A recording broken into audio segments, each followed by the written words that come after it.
Nesse vídeo eu queria apresentar as fórmulas de balanço para a gente poder resolver os problemas de processos. Tá?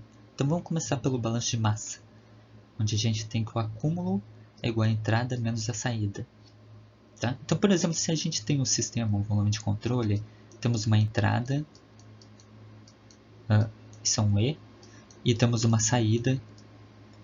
E se a entrada for diferente da saída, então temos um acúmulo ali dentro daquele volume de controle, né?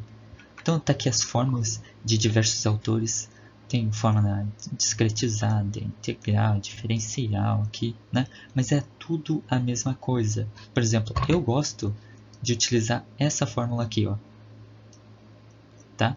Vamos olhar para o Fox. A gente tem no volume de controle massa específica, volume pelo tempo, ou seja, isso é quilos por segundo, tá? Essas formas estão tudo em quilos por segundo. Quilos por segundo não, na verdade é massa pelo tempo, né? Vocês podem dizer que é quilos por segundo. E a superfície de controle também, ó, massa específica, velocidade e área, tá? Então, a pergunta é, qual a diferença dessa fórmula do Fox para a minha fórmula? Tá? Olhem o volume de controle, a massa específica, por exemplo. Isso quer dizer que se a massa específica não depende do volume, a gente pode tirar ela dessa integral e escrever ela desta maneira aqui.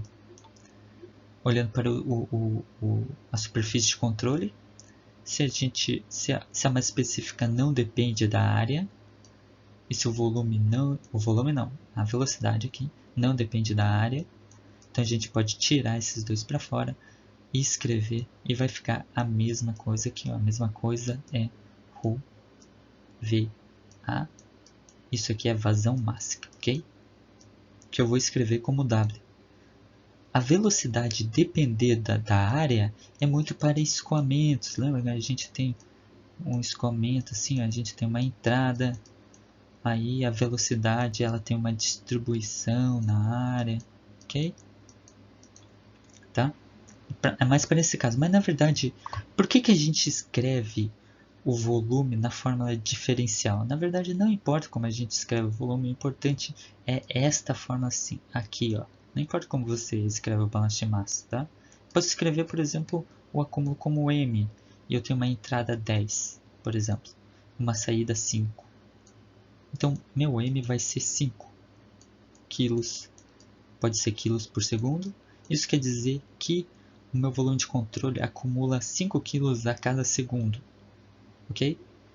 A forma diferencial, eu posso escrever o volume de controle, por exemplo. Vejam o exemplo do cálculo. Tá? Velocidade, eu posso escrever a velocidade na forma algébrica, na forma diferencial, deslocamento, função do tempo. Tá? Ou eu posso escrever da forma integrada. Você vai escrever o volume de controle da maneira que você achar adequado, da maneira que, dependendo da solução que você quer. A gente escreve o volume da forma diferencial porque geralmente a gente quer o volume em função do tempo, ou a altura em função do tempo, a distribuição da altura em função do tempo. A gente quer um gráfico aqui, a gente quer resolver essa integral aqui para obter toda a distribuição, por exemplo, da altura em função do tempo. Tá? Então, balanço de componente. No balanço de componente a gente tem o acúmulo, entrada, saída e geração. Quando a gente fala em um termo isolado, a gente pode falar de geração já, ou seja, a gente pode falar de reação química. Tá? Então aqui estão as fórmulas. E eu queria que vocês olhassem essa fórmula aqui para a gente entender o sistema melhor. Então a gente tem uma entrada, por exemplo, uma entrada de componente A mais B, e a fração aqui, ó, x é a fração do componente que a gente quer avaliar. Então, digamos que a gente está avaliando o componente A. X vai ser a fração, xa vai ser a fração de A no meu volume de controle, na minha entrada e na minha saída. Se vocês repararem, o balanço de componente ele é na verdade um balanço de massa multiplicado pelo componente. Né?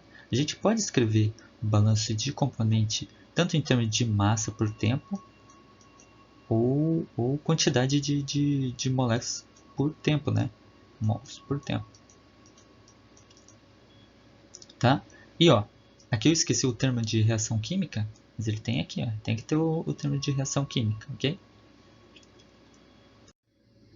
Balanço de momento ou balanço de quantidade de movimento. Então a gente tem acúmulo. Eu escrevi acúmulo igual a entrada menos a saída, mas na verdade a gente está falando de variação de quantidade de movimento, né? Então está aqui as fórmulas. E quando a gente fala em quantidade de movimento, a gente fala velocidade vezes massa, tá? Então por isso que as equações parecem muito ao balanço de massa, na verdade só uma velocidade, aqui um termo de velocidade, multiplicando o balanço de massa, né? Então por exemplo, se a gente tem um sistema aqui, ó, uma entrada, a gente tem uma quantidade de movimento de entrada, uma quantidade de movimento de saída, e se eles forem diferentes, provavelmente houve uma perda de quantidade de movimento dentro do sistema, por isso que a gente avalia aqui, tá? Também. Então, balanço de energia. Balanço de energia é aquele cara que tudo é possível, tá? A gente pode falar de geração nesse cara aqui também. E aqui as equações, tá? Aqui, nossa, você pode escrever da maneira que você quiser o balanço de energia, né? Muitas considerações a gente pode fazer no balanço de energia. Geração de energia, trabalho exercido pelo sistema ou sobre o sistema, trabalho de cisalhamento para escoamento, a variação da energia interna, a energia interna de entrada, a entalpia, aqui, né? Essa formulazinha aqui é o Bernoulli, ou o balanço de energia mecânico, né? Onde tem energia cinética, energia potencial. Sem falar que outras coisas não tem aqui também. A gente pode avaliar condução, radiação, convecção, tá? Aqui tudo é possível. E a análise do balanço de energia vai ser para cada... Claro, todos os balanços de energia é para cada sistema, né? Tem que avaliar, mas o balanço de energia principalmente é um camaleão, né? Vai mudar muito aí para cada sistema que a gente for analisar.